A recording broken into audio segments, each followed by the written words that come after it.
mag-vlog naman tayo today.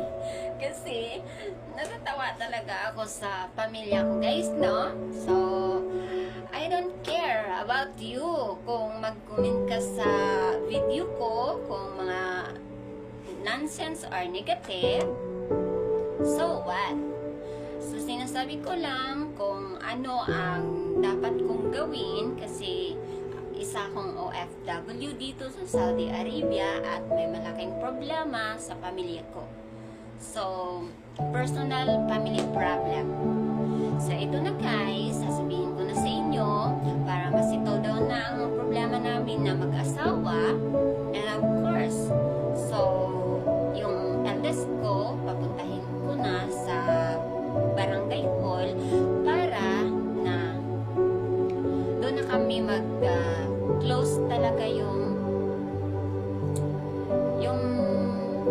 away naming mag-asawa. So yun na, kasi nakadesisyon naman sila na ang ibig nilang sabihin na hati-hatiin namin yung anak. So kung sino yung bata na andito sa akin, yun lang ang susuportaran ko. Kung sino naman yung bata na nandun sa kanya, susuportaran din nila. Kasi ayoko magsusuporta doon sa kanila. Kasi since 2019, ako ang nagsuporta at wala sila. So, saan sila? So, na-disappear siya. How many years? Almost 5 years na-disappear siya until now na hindi siya nagsusuporta sa mga anak. So, may right pa rin ako, guys. Okay? So, sa mga basher dyan, sa mga nagko-comment dyan about mga negative thinking, I don't care about you. Kung anong sasabihin mo sa akin.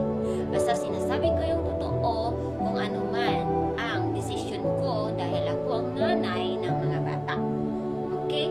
So ikaw, kasi siguro may pamilya ka rin at nararanasan mo rin na magkakaproblema, of course wala kang malalapitan, wala kang makakausap dito kasi dito ka sa Saudi Arabia, hindi ka naman pwede mag-sharing about the problem your boss here. So that's why I make a video and then just uploaded my Facebook.